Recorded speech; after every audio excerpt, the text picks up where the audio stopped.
ठीक है। अगर उसमें आपको किसी भी एनिमल या किसी ऑब्जेक्ट के बारे में सेंटेंसेस फ्रेम करना है, ठीक है, तो आप कैसे बहुत ही सिंपल सेंटेंसेस फ्रेम करके और मार्क्स गेन कर सकते हो, ठीक है। तो basic rule of framing the sentences, अगर आप एनिमल के बारे में लिख रहे हो तो एनिमल के लिए हम कौन सा प्रोनाउन यूज करते हैं? ही, शी, इट में से क्या यूज करेंगे? इट यूज करेंगे, ठीक है। तो आपका एनिमल्स के लिए हमेशा सेंटेंस स्टार्ट होगा इट से, ठीक है। अब किसी के भी पास अगर कोई चीज है, ठीक है, तो उसके लिए हम हेल्पिंग वर्ब यूज करते हैं हैज। कौन सा हेल्पिंग वर्ब यूज होता है? हैज। तो यहाँ इट हो गया एनिमल के लिए, हैज हो गया कि उसके पास ये चीज है, ठीक है। अब एनिमल्स के जो बॉडी पार्ट्स हैं, ठीक है, it has 4 legs, it has big years, ठीक है, इट हैज 1 tail, ठीक है।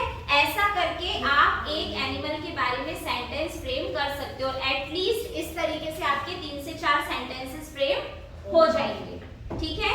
It has big eyes, it has blue eyes, clear. It has long tail, ठीक है ना। तो इस तरीके से आप एनिमल के बारे में सेंटेंस फ्रेम कर सकते हो। अब बात आती है ऑब्जेक्ट की, किसी भी थिंग की। अगर आपको उसको डिस्क्राइब करना है तो आप कैसे करोगे? सपोज मेरे पास ये एक बुक है, बुक की पिक्चर है, ठीक है। तो ये भी जो सेंटेंस है वो स्टार्ट होगा इट से। किससे स्टार्ट होगा? इट से, क्योंकि ऑब्जेक्ट है, ऑब्जेक्ट के लिए प्रोनाउन यूज होता है इट, ठीक है। अब इट के बाद हम यहाँ यूज करेंगे इज, इट इज। अब हम इसके बारे में क्या क्या बात कर सकते हैं, क्या बता सकते हैं? तो हम ऑब्जेक्ट के कलर के बारे में बात कर सकते हैं, ठीक है। इसका कलर क्या है? हम इसके साइज और शेप के बारे में बात कर सकते हैं कि इसका साइज और शेप क्या है, ठीक है। तो इट इज व्हाट कलर?